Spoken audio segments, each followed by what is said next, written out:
use this microphone.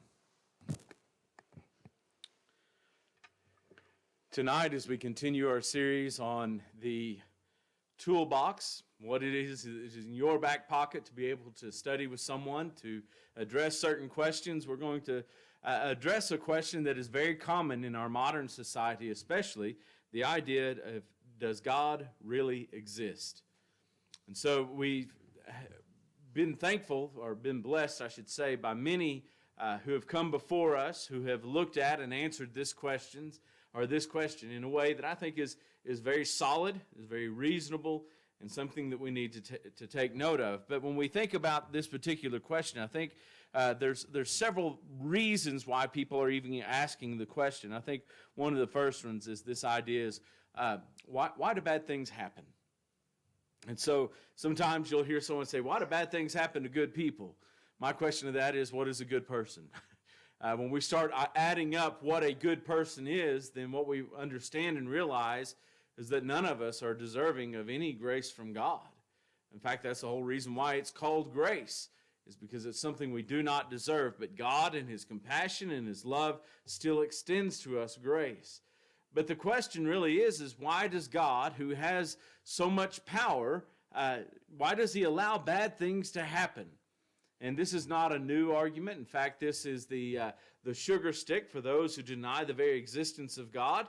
It is part of what is traditionally referred to, because of the ancient sources, the oracle at Delphi. And so the idea is, if God is good and benevolent, and God is all-powerful, then how could an all-benevolent, all-powerful God allow bad things or evil things to happen on this earth? If He is all-benevolent, then certainly He doesn't want any bad things to happen. And if He allows them to happen, it's because He couldn't stop it, in which case He's not all-powerful. If we say He's all good and all-powerful, and He has the power to stop it but refuses to, then He ceases to be all good. And therefore, this concept of an all-powerful, all-benevolent being called God simply falls to the wayside. And so that's one of the things that people look at. They themselves have suffered, or they have friends or family members that have suffered diseases and tragedy, death, dismemberment. The list goes on and on and on. It was Mary Tyler Moore who famously did not believe in God. She was an avowed atheist. And after her son died in a car accident, someone asked her in an interview, "Do you still not believe in God?" And she said, "Of course, I do not believe in God, but I blame Him for what happened to my son." That's about the rationality of a lot of people. We don't believe in God, but when bad things happen, we will blame Him for it. Now, this is not a lesson, per se, to countermand or to give an answer to why do bad things happen, but let me just throw this out. If that's the question that you're hit with, bad things happen because people are in this world. Bad things happen because people sin. Everything that we have in this world that we could tie back to and say that's evil or that's bad can at some point be tied back to sin, even if it is the point at which the ground is cursed in Genesis chapter 3 because of Adam and Eve's sin. This is not the world that God originally intended. And so, therefore, bad things happen. Why do people die? Because Adam sinned. Why do people die today? Because we continue to sin. And the bad things that we talk about, disease, violence, hate, are those not just the ways in which mankind dies? Natural disaster, those are things that happen that mankind dies.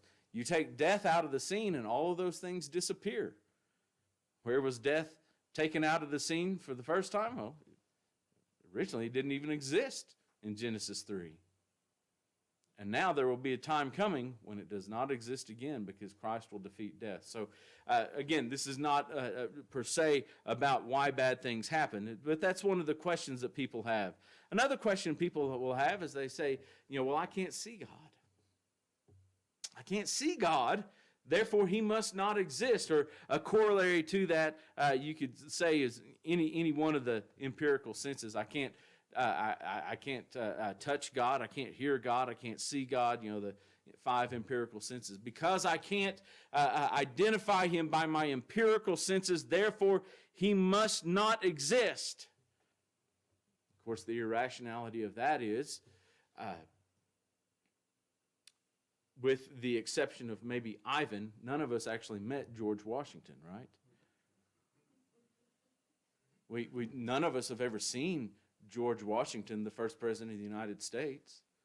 We've not heard him in person. We've not touched him, tasted or smelled him. And yet we believe he existed because of credible evidence and credible witnesses to the life and existence of George Washington, right? So we understand we don't have to have empirical evidence for everything that we believe and accept as true. Now, did we land on the moon? Maybe, maybe not, right? No, we landed on the moon. I was not there. It's before my time, but there's enough credible evidence that it occurred. And so we live by credible evidence all the time. So that's really, people say, well, I can't see him or I can't hear him, therefore God must not exist. That's simply not true. Some people question the existence of God because they'll say something like, well, the Bible has so many contradictions. There's so many contradictions in the Bible, and therefore, there's no reason to believe in God. If God really existed, why are there contradictions in the word that he left as his witness? Of course, those who say that have not actually studied much of the Bible, in my opinion. There are a few that would say that and teach that who have studied the Bible to a great degree, but read with such a biased eye that even though the text says what it says, they don't believe that, and what they believe what the text really should say is in contradiction with what they believe it should say in other places. And that's oftentimes where those contradictions come from. And so what we get is we get a lot of people who hear those words, maybe from a college professor, maybe from some guy on the History Channel or some other source, and they repeat it as if it's fact. And if you repeat a lie long enough and loud enough, people begin to believe it. But they're simply not there. Another reason that people sometimes will question the very existence of God is, well, hasn't science proven that there's no God? Hasn't science already proven? I mean, we have the theory of evolution. We have all of these facts about science, and they prove there's no God. Well, one of the things we learned about science is science isn't just fact. Science is the interpretation of fact a lot of times. And so there's the trust the science mantra today, and you've got people on both sides of the aisle trusting the science. What we're finding out is that science doesn't actually tell us or prove us anything. Science just offers the knowledge of facts. How we interpret those facts may be different. And there's the rub. And so, has science proven there is no God? Actually, no. Everything that we know and is provable in science backs up the claim that God exists. The only thing about science that denies God are the theories and the postulations about things that we don't know for certain. And that's where we get those things. And then finally, just an idea here. A lot of people question the very existence of God because there's so many religions in the world. It's so confusing. They can't all be right, nor can they all be wrong unless there's no God. I tend to think most people question the existence of God because they don't want to follow God. They don't want the strictures. They don't want the regulations. They don't want God interfering with their lives and what they want to do. And so it's just easier to say there is no God. And that's what happens with a lot of people. So what do we do? How do you address someone who's asked these questions? And maybe we'll spend some more time in other lessons next year addressing each one of these individually. But these are questions that we're going to have to deal with if we're going to talk about the existence of God. And one of the things that as we start addressing these is what arguments do we use or should we use when it comes to proving the existence of God? Now, I realize, we've got maybe 20 minutes left in this lesson, and it would be almost impossible for me to equip you with everything you need to know to, defeat this particular argument. For example, we often talk about what we call the argument from design. And if I would write in a color other than black, it would show up. The argument from design, or sometimes you'll hear it called intelligent design. And the idea is that, as we look at nature and the complexity of nature, which reaches its pinnacle in humanity, in the human body, and the complexity is there, and we say, well, that appears to be designed, right? And that seems pretty simple. But, we find an iPad, for example, that I'm keeping my notes on here. We look at that and we know it didn't just happen by accident. That is a lot of engineering, a lot of technology, a lot of invention, a lot of design goes into this piece of equipment. We don't question that. We look at that and we say something that complex must be designed. And yet its complexity is simple compared to the human body. We simply cannot replicate the human body. More and more we're seeing on news stories and things like that, the invention of robotics, the robot dogs and the robot humans and the robot, and they look so real and lifelike, don't they? They look just like us. And they move just like us with the same fluid motions. And when they speak, they sound just like us, right? No. Because we haven't even come close to the complexity of an actual human being. We have very crude and rudimentary imitations of human bodies and human processes, but we have not replicated it, not in the least. And those simpler designs, we look at and we say, that was designed. We don't think, someone must have found that in the woods after a lightning strike. We don't think that. We know that was designed. And so we see design throughout the universe. We see design astronomically when we talk about the tilt of the earth and the distance from the sun. We talk about the right temperatures and all of these different things that support life on our planet. And the likelihood of that happening by itself is even more astronomically impossible. And so design tells us it has to be a designer. Something this complex must have a designer. A second thing that we run into, or we might talk about, is teleology. That's from the Greek word teleos, which is to be complete or mature. And the idea is that when we look at the world, not only does it show design, but tools of the world, we look at them and we say they had a maker. They had a maker. The iPad has an iPad maker. The pen has a pen maker. The watch has a watch maker. Man has a man maker. That was God. It's a very simple argument. Maybe that's the one that appeals to you. In other lessons, maybe we'll explore that a little more. I think that we are good when we talk also about the moral argument. There are some things in this world that are just right and some things that are just wrong. And the standard of what is right and wrong is not me. It's not you. It's not humanity. An objective standard of morality comes from somewhere outside of man.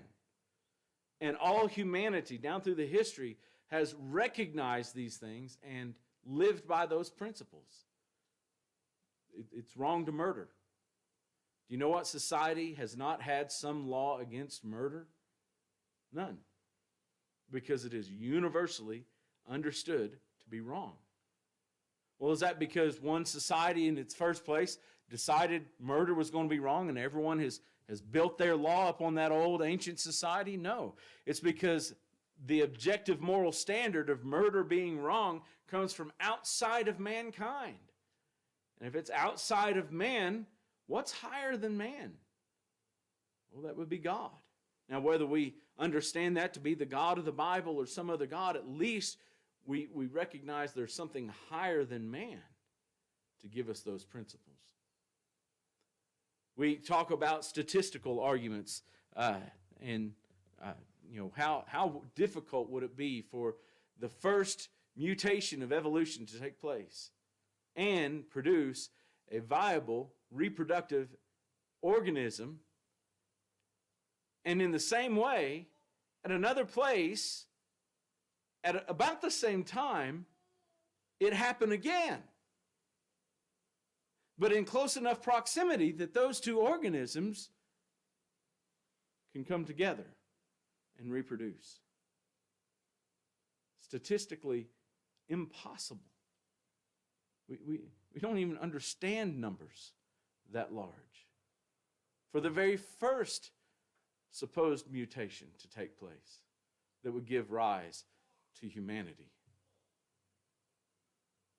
We have archaeological evidence which simply says that everything in the Bible that we have found archaeological evidence for agrees with the Bible.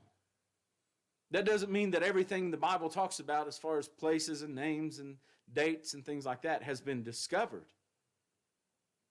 But every time we discover something from antiquity, it supports the Bible. And then there's the philosophical or logical argument. This is the one I want to focus on tonight.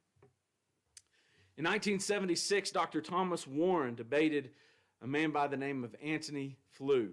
Antony Flew was a professor at Reading University in England, and he was a well-known atheist, and he challenged many, many Christians throughout his life to debates. He happened to attend Cambridge University as a young man, was in the debate club at Cambridge with Tolkien and C.S. Lewis. And they often debated one another. In his biography at the end of his life, Antony Flew wrote a book called There Is a God, in which this avowed atheist at the age of 88, I believe, decided that he was wrong all of his life. He credits a book by Richard Swinburne as being the one book that really convinced him. But in his biography, he talks about several of the debates that he had. And he specifically mentions the debate that he had with Thomas Warren in Denton, Texas in 1976. It's not a long write-up about that particular debate. He simply says that both debaters stuck to their guns and did so wholeheartedly, that neither of the other convinced the other one. But he did say that Thomas Warren conducted himself as a Christian gentleman. He didn't say that about all the other write-ups of the people that he debated, but he did say that about Thomas Warren. I had the opportunity, as some of you may have, of actually meeting Thomas Warren and listening to him speak during the latter years of his life. I remember when I was in preaching school, they took our class, our entire student body, to Seagoville, Texas, which is where he was living at the time, and did an entire day of seminar with him. And he'd had a condition where he couldn't be exposed to direct sunlight at this point, and bright lights really harmed him. And so we were down in the church basement with an indirect light over in the corner. It was the only light we had. It was a very well set mood, you might say. And we're all sitting there trying to write notes on pages that we can't see in the dark. But what a wonderful time that was to meet Tom Warren. Brother Warren gave this philosophical, or we might call it a logical argument about the existence of God. In 2001, I took this argument to my logic professor at the time, Dr. Grimshaw, and I gave it to him, and he put it to a 268-line truth table. Now, unless you've done any logic or philosophy, that may not mean much to you, but basically what he did is he tried to prove this argument was wrong. And when he came back to class, he said, "You can't prove it's wrong. And then he said, does it prove the existence of God? I said, that's what it's supposed to do. And he said, I think it's true. So it's an argument that is, we would say, unassailable. It has 5 items to it, so don't be intimidated that it's PhDs and smart people that do this. It's pretty simple, and it simply begins with the fact that we are either here by creation or evolution.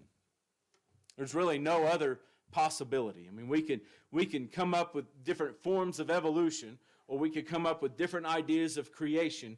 But when it comes down to it, it is either we're here because we weren't here and then all of a sudden we were here, or we were not here and then through a series of fortunate events, we might say, over a great immense amount of time, gave rise to the universe we can observe and life that we can study.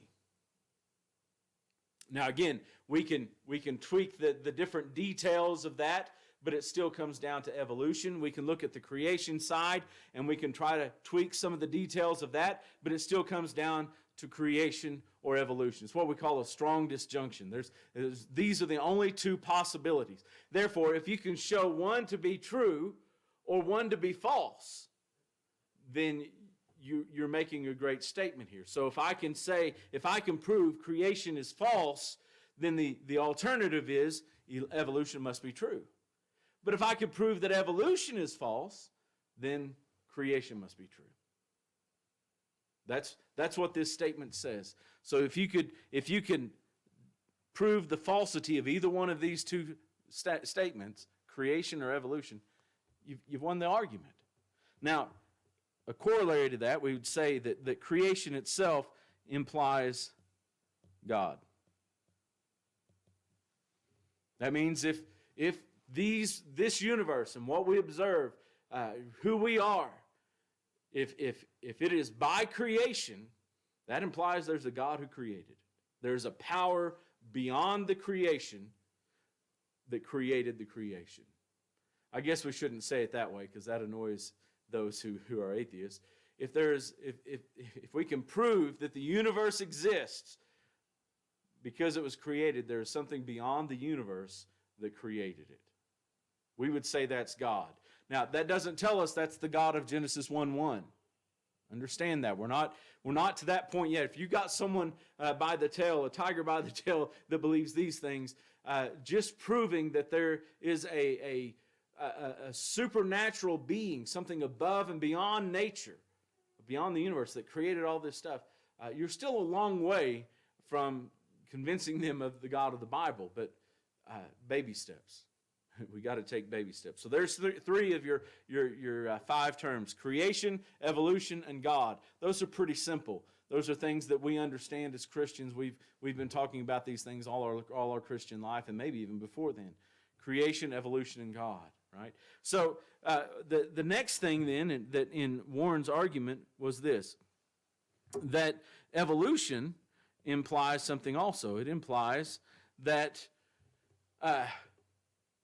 either, and he focused just on human evolution, either there was something that was non-human that was transformed in the midst of its life into human. He simply referred to that as a transformation. Either there is a transformation of something non-human into something that is human, or there was something that was non-human that gave birth to something that was human. The little V there is actually a sign that means or. That's the possibilities. Either something is walking along through the forest and it's not human, and then on this step, all of a sudden it is human. Now it's human. Not human, human. This organism in its lifetime went from not human to human. The other alternative is that this non-human gave rise to a human. Now, I will tell you that Flew in the debate began to hem-haw around this, and he said, of course, you can't define what a human is. That was his answer. What's a human being? And he talked about, no offense, Kevin and Sam, he said, it's like baldness. He said there are those who are positively egg-like, and there are those who have a remnant of hair at parts of their head. Which one is bald?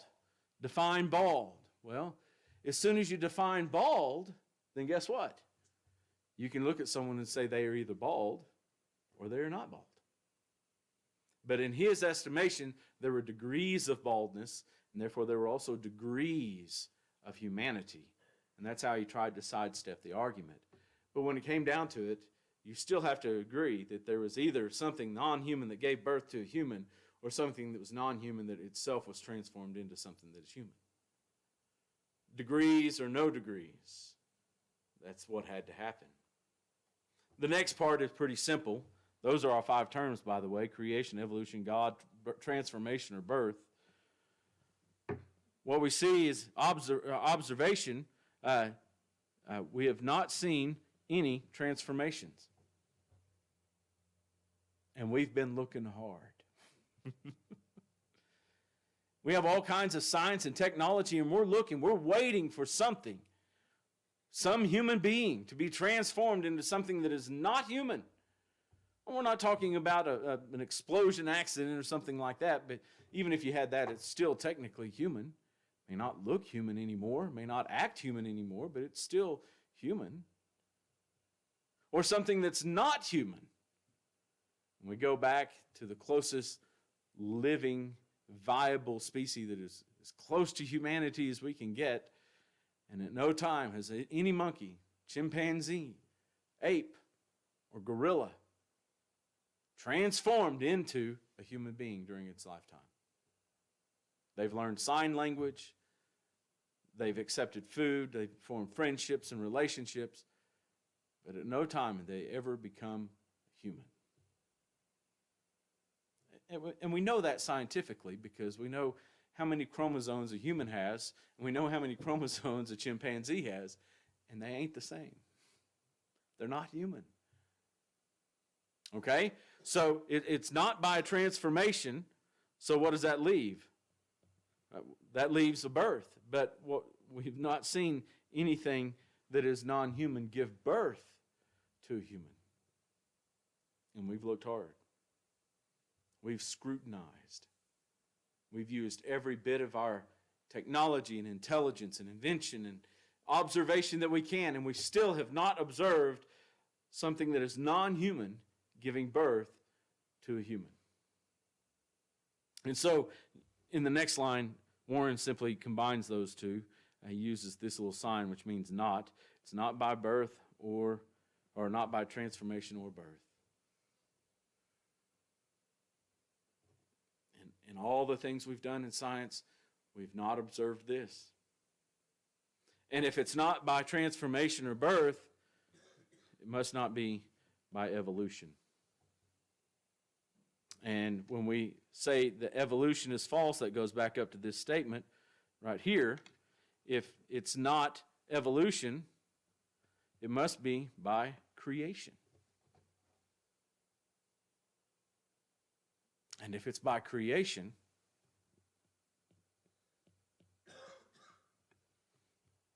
therefore there must be a God. 5 terms. I love that argument. And maybe that's a bit much. Maybe that's not something you want to write down. But if in your studies and you're listening to this particular argument, you say, you know what, that sounds pretty good. Not everyone jumps on the whole logic train, but maybe you do. And you've written this down, and someone asks you a question about, does God really exist? You can say, well, here, let's look. And if you want to go and put these on a truth table, you could do that. Truth tables are simply designed to prove an argument's either validity or invalidity.